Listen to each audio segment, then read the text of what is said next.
Hey folks, this is Jake Davis with an on-the-fly review for you, and today I'm talking about The Prodigy, released earlier this month. Directed by Nicholas McCarthy, starring Taylor Schilling, Colm Fiore, Peter Mooney, and Jackson Robert Scott, I believe is the young man's name. I was actually kind of disappointed in this movie. I was really looking forward to seeing it. I actually thought it had a cool trailer. But instead of being, the bad seed update, much like The Good Son was an Instay and Orphan 10 years back, instead of being a modernized bad seed, it's just another Child's Play ripoff. There's been enough Child's Play ripoffs over the years as it is. There's 2 remakes coming out this fucking year. Who greenlit that? Anyhow, the setup here is we start with a woman escaping a serial killer. Tells the cops where he is. Cops go out, shoot him up, kill him, bring him down. And simultaneously, we're seeing cuts of a woman going into labor. Probably the most intriguing stuff about the movie is stuff in the first 10 minutes and stuff in the last 15 minutes. It's only like a 90-minute movie. But jumping through the kid's first 8 years of his life, seeing these broad jumps of development at such a young age, showing the kids like a genius, super genius kind of thing, was kind of cool.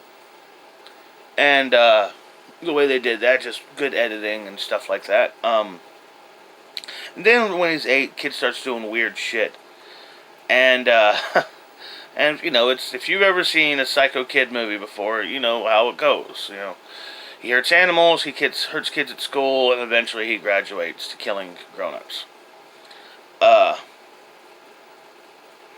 And if you've seen one horror movie and you heard me tell you how the film opens, you know how it fucking ends. So I'm not gonna just give it away, but it's that fucking obvious. Anyhow, the movie kind of boils down that both parents kind of go crazy and don't trust each other. Kid manipulates, kid gets his way. It has a cool ending. Now, what I really didn't like about the movie, I think Taylor Schilling was such a disappointment. I can't remember exactly what I saw her, because I don't watch Orange is the New Black, but I've seen her and stuff before. And I went into this thinking, yeah, she's pretty good. She's talented. And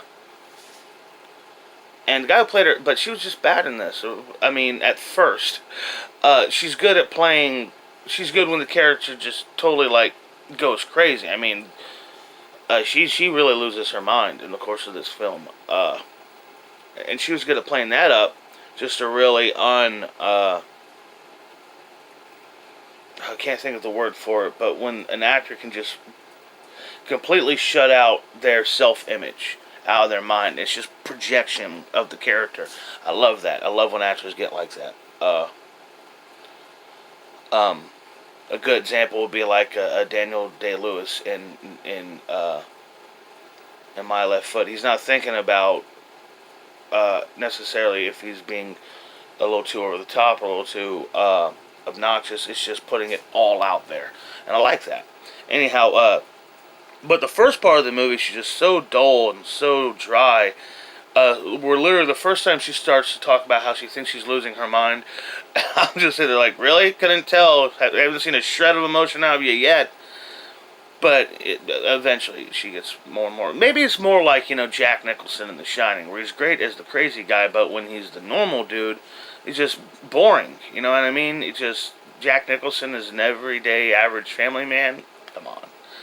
That's the most unrealistic casting he's ever gotten. Anyhow, Peter Mooney was awful. One-note performance. Just one of those face suckers. Constant intensity, like, Robert Pattinson or, soap opera actors just always that kind of look on their face. Like they're either trying to shit or having a fucking, an ulcer or some shit like that. Man, are you in pain? No, I'm just waiting for the light to turn green. Alright, bro. Shit.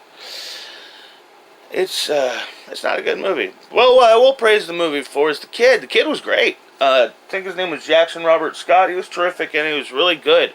Really good in it. Gotta say, man. Damn good performance from that kid. Anyhow, I'm giving this movie 2 stars. And they're both for the kid.